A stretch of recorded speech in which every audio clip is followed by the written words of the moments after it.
নতুন করে স্পোর্টস স্বপ্নের বীজ বুনে দিয়েছে অসংখ্য ছেলেমেয়ের ভেতরে এবং তারা স্বপ্ন দেখতে শুরু করেছে। আর এই স্বপ্নবাজ কিশোর কিশোরীরা আসলে কোথায় গিয়ে ঠেকবেন, তারা কোথায় যাবেন, আর সেই স্টেজটাও কিন্তু ঠিক করে দিতে হবে নতুন করে স্পোর্টসে যারা কর্তা ব্যক্তি রয়েছেন তাদেরকেই। এবং এমনই একজন স্বপ্নবাজ কিশোরকে আমরা পেয়েছি যে আসলে বুদ্ধির খেলায় অনেককে হারিয়েছে। হাজার হাজার পার্টিসিপেন্টস ছিলেন দাবা ডিসিপ্লিনে এবং দাবা ডিসিপ্লিনে সবাইকে পেছনে ফেলে চ্যাম্পিয়নের মুকুটটা পড়েছেন আওসাফ চৌধুরী।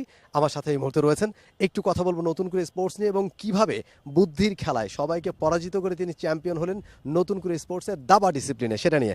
আওসাফ, কেমন লাগছে এই যে চ্যাম্পিয়নের পদক পড়ে আছে গলায় এবং চ্যাম্পিয়ন হয়েছে, প্রধানমন্ত্রীর সামনে গিয়ে ফটো সেশন করা, সেই স্টেজ শেয়ার করা এবং এই যে চ্যাম্পিয়নের মুকুটটা পরা, সব কিছু মিলিয়ে ওই মুহূর্তটা কেমন ছিল? একেএস অর্জন করলো গিনেস ওয়ার্ল্ড রেকর্ডস।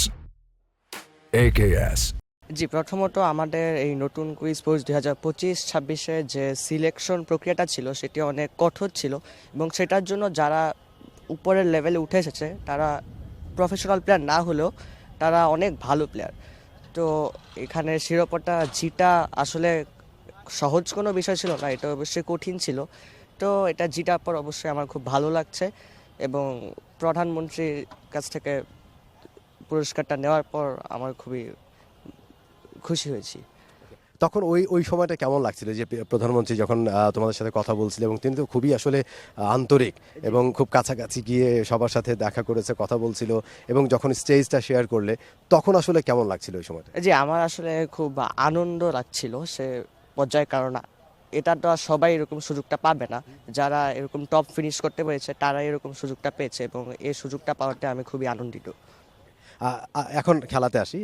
এখানে তো অনেক পার্টিসিপেন্টস ছিল, অনেকে আমাদেরকে হচ্ছে একেবারে উপজেলা, তারপরে জেলা, তারপর আঞ্চলিক পর্যায়ে যেমন ঢাকা অঞ্চল, বরিশাল অঞ্চল, যে 10টা অঞ্চল ছিল, এই আঞ্চলিক পর্যায়ে জিতে ফাইনাল রাউন্ডে আসতে হয়েছে, অর্থাৎ জাতীয় পর্যায়ে। এই পুরো জার্নিটা আসলে কেমন ছিল? তো জার্নিটা প্রথমত মোটেও সহজ ছিল না, কারণ আমরা যেটা জানি যে নতুন করে যে সিলেকশন প্রসেসটা এটা প্রথমত খুবই কঠোর।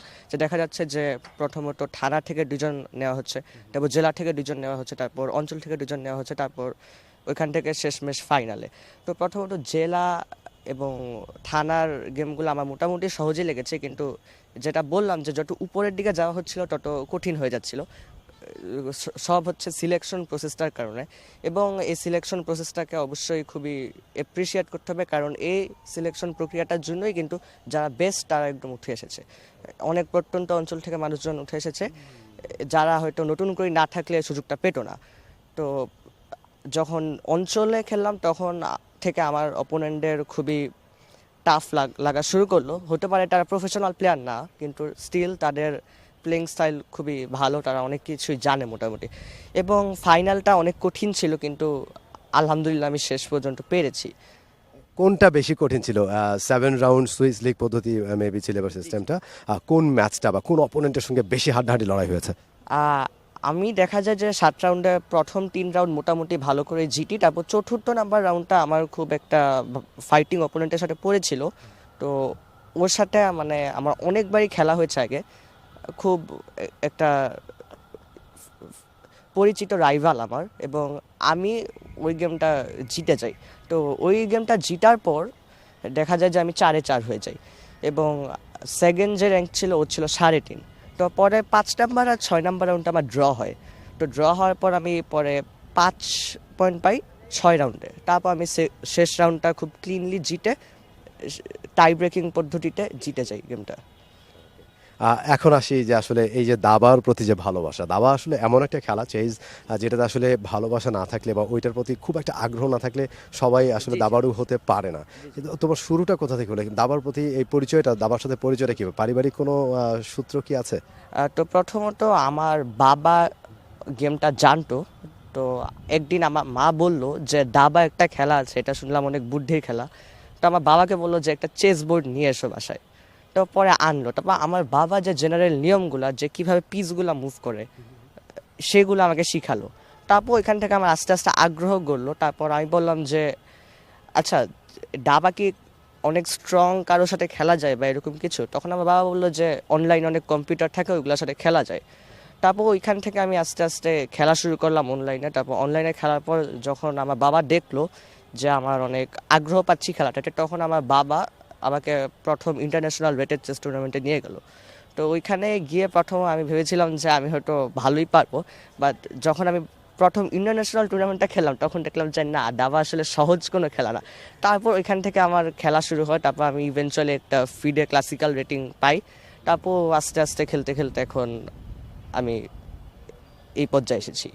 ওকে, এই যে নতুন কুড়িতে জিতে যাওয়ার পরে নিশ্চয়ই আগ্রহটা আরও বেড়েছে। প্রথম যখন মানে বাবার কাছ থেকে শুরু হলো, বাবা হচ্ছে প্রথম কোচ, মানে বাবা হাতে খড়ি, তারপরে অনলাইন থেকে দেখে দেখে বিভিন্ন টিপস হচ্ছে এখান থেকে শেখা। এরপরে গিয়ে হচ্ছে যে প্রথম ইন্টারন্যাশনাল টুর্নামেন্টের কথা বললে আগ্রহটা আরও বেশি বাড়লো। এখন নতুন কুড়িতে এসে এই যে অসংখ্য ছেলেমেয়েদের সাথে কম্পিট করে জেতার পরে এখন আসলে আগ্রহটা কোন পর্যায়ে, কমেছে না বেড়েছে? না, আমার আগ্রহটা অবশ্যই বেড়েছে, কারণ এখানে যারাই খেলেছে তারা অনেক ভালো প্লেয়ার ছিল। তো যখন আমি তাদেরকে হারিয়ে শেষ পর্যন্ত শিরোপাটা জয় করতে পেরেছি, তখন অবশ্যই আমার আগ্রহ এবং মোটিভেশনটা অনেক বেড়েছে আগের চেয়ে। এখন কি আলাদা করে মানুষজন চিনছে, বা এই যে ক্লাসে গেলে বা টিচার্সরা কিংবা ক্লাসমেটরা এই যে নতুন করে স্পোর্টসে চ্যাম্পিয়ন হলো, টিভিতে নিশ্চয়ই তারা দেখেছে, এটা দেখার পরে কি কোনো কিছু হচ্ছে, আলাদা কোনো কিছু বোঝা যাচ্ছে? জি জি, তো প্রথমত আমার বেশিরভাগ স্কুলের টিচাররাই আমাকে অনেক অ্যাডমায়ার করতো এই খেলাটার জন্য। যদিও কিছু এক দুজন হয়তো ছিল যে যারা দাবাকে একটা খেলা হিসেবে এত ভালো দেখতো না, যেহেতু এটা খুব আন্ডাররেটেড খেলা আমাদের দেশে। কিন্তু আমাকে বেশিরভাগ টিচার এবং ক্লাসমেটরা এটার জন্য অনেক অ্যাডমায়ার করতো, আমাকে অনেক মোটিভেশন দিত। এবং আমি বিশ্বাস করি যে ওই মোটিভেশনটা আমার সাকসেসের পিছনে একটা অনেক বড় কারণ। তো এখন যখন আমি শিরোপাটা জিতলাম, তখন অবশ্যই স্কুলে আমি আরও বেশি আমার নামটা ছড়ালো, আমাকে সবাই অনেক কনগ্রেচুলেট করলো। এবং আমার খুব ভালোই লাগলো যে সবার মধ্যে এখন আমি একটা পরিচিতি পেলাম, আমার স্কুলে এবং আমার বাইরে আত্মীয় স্বজন সব জায়গায় মিলিয়ে। নিশ্চয়ই এই যে একটা আলাদা পরিচিতি হয়েছে, সবাই একটু আলাদা করে দেখছে, এটা সম্মানের একটা বিষয় রয়েছে, সম্মানের চোখে দেখছে যে হ্যাঁ, ও আমাদের জন্য একটা অ্যাচিভ করে নিয়েছে, আমাদের গর্ব, হ্যাঁ, পরিবারের গর্ব, স্কুলমেটদের কাছে একটা গর্ব, সবার কাছে একটা গর্বের বিষয়। এই বিষয়গুলো কি তোমার মাঝে আরও বেশি উদ্দীপনা ছড়িয়ে দিচ্ছে কিনা, যে আগামীতে আমাকে আরও অনেক বড় প্লেয়ার হতে হবে, অনেক বড় জায়গায় যেতে হবে, এবং সেটা কি, মানে ওই ওই মাপকাঠিটা কিরকম? জি, আমার এখন এই পরিচিতিটা পাওয়ার পর আমার খুব ভালো লাগছে, এবং আমার সামনের গোল হচ্ছে এগিয়ে যাওয়া। আমি জাস্ট ভালো দাবা খেলতে চাই, ভালো টুর্নামেন্ট খেলতে চাই, এবং আমি বিশ্বাস করি আমি যদি এভাবে ভালো খেলে যেতে পারি, তাইলে আমার যে ফিউচার লং টার্ম গোল থাকতে পারে ওগুলো অটোমেটিক্যালি অ্যাচিভ হয়ে যাবে। Wow, নিশ্চয়ই বাংলাদেশের প্রথম গ্র্যান্ড মাস্টার তো নিয়াজ মোর্শেদ, নিশ্চয়ই নাম শুনেছো। তার সাথে কখনো দেখা হয়েছে, বা হলে কি ধরনের কথা হয়েছে তার সাথে, কোন বিষয়টা ভালো লেগেছে? তার সাথে কখনো আমার স্পেসিফিক্যালি কোনো কথা হয়নি, কিন্তু অবশ্যই দেখা হয়েছে আমার। স্পেশালি আমি যখন নতুন করি স্পোর্টস 2025-26 দাবা বালক বিভাগে যখন চ্যাম্পিয়ন হলাম, তখন পুরস্কার নেওয়ার সময় ওনার সাথে অবশ্যই দেখা হয়েছে, তবে আমি স্পেসিফিক্যালি কোনো কথা হয়নি। ওকে, দাবার পাশাপাশি কি অন্য কোনো খেলা কখনো খেলা হতো, বা অন্য কোনো খেলার প্রতি খুব বেশি আগ্রহ ছিল? হ্যাঁ, আমার ফুটবল আমি খেলতাম, এখনো খেলি অনেক, মানে রেগুলারলি খেলি। দেখা যায় স্কুলে বা বাসার পাশের মাঠে এসব খেলা হয় অনেক। তবে আগের চেয়ে অনেক কম ভালো খেলি এখন, তবে আগে অনেক ভালো খেলতাম ফুটবল। এখন আস্তে আস্তে অনেক ব্যস্ততা হয়ে যাচ্ছে। দাবাটা রেগুলার খেলা হয় এখন? হ্যাঁ, দাবা রেগুলারলি খেলা হয় পড়াশোনার পাশাপাশি। এই যে তুমি একটা কথা বলেছো, খুব ভালো লেগেছে যে আমি ভালো খেলতে চাই, আমি এগিয়ে যেতে চাই, এবং আস্তে আস্তে এইভাবে করে ভালো খেললে সব যে গোলগুলো সেগুলো অ্যাচিভ করা যাবে ইজিলি। এটা আসলেই বিষয়টা খুবই গুরুত্বপূর্ণ একটা বিষয়, যে আস্তে আস্তে সেগুলো অ্যাচিভ করা যাবে। কিন্তু এই যে গোলের দিকে এগিয়ে যাওয়ার পথে তো অনেক প্রতিকূলতা রয়েছে, সেগুলো কিভাবে সামলানো হয়, কিংবা পরিবার থেকে, বিশেষ করে বাবা মা তো সবচেয়ে বড় বন্ধু, এবং সেখান থেকে কতটুকু হেল্প পাওয়া যায় এবং তারা কতটুকু ইন্সপায়ার করেন? তো প্রথমত আমার বাবা মা আমাকে, আমি যখন দাবা খেলা শুরু করে, আমাকে তখন থেকে আজ পর্যন্ত একদম 100% সাপোর্ট করেছে। ওটা ছাড়া হয়তো এত দূর আসা যেত না। এবং অবশ্যই যে অবস্টেকলসগুলো ফেস করতে হয় এরকম আগানোর সময়, সেটির মধ্যে সবচেয়ে বড় হয়তো পড়ালেখা।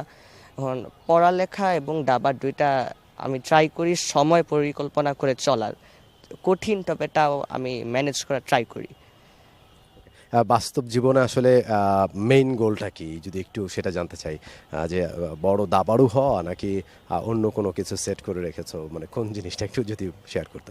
আমি এখন আসলে এরকম বাস্তব জীবনে কোনো স্পেসিফিক গোল সেট করিনি, তবে এখন আমি জাস্ট সব দিক দিয়ে জাস্ট ভালো করার ট্রাই করব। আমি ফিউচারে দেখি ইনশাল্লাহ একটা গোল অ্যাচিভ হবে আমার। থ্যাংক ইউ সো মাচ, অনেক ভালো লাগলো কথা বলে, থ্যাংক ইউ। অসংখ্য ধন্যবাদ। কথা বলছিলেন আউসাফ চৌধুরী, এবং এবারে নতুন করে স্পোর্টসে দাবায় তিনি চ্যাম্পিয়ন হয়েছেন এবং প্রধানমন্ত্রীর হাত থেকে পুরস্কার গ্রহণ করেছেন। সব কিছু মিলিয়ে তার কাছে একটা স্বপ্নের মতো সময় তো নিশ্চয়ই কাটছে, তবে তার মেইন গোলটা হচ্ছে যে সে এইভাবে করে ধারাবাহিক ভালো খেলে যেতে চায়, ধাপে ধাপে সে সামনের দিকে এগিয়ে যেতে চায়, দেশের জন্য কন্ট্রিবিউট করতে চায়, কন্ট্রিবিউশন রাখতে চায়, এবং সব কিছু মিলিয়ে সে সব দিকেই পড়াশোনা এবং পাশাপাশি এই দাবা খেলাটা একটা ভালো পর্যায়ে নিজেকে নিয়ে যেতে চায়। For more updates, subscribe to our YouTube channel and click on the bell icon. Follow us on Facebook and Instagram. Download T-Sports app to enjoy exciting games and highlights. Visit tsports.com.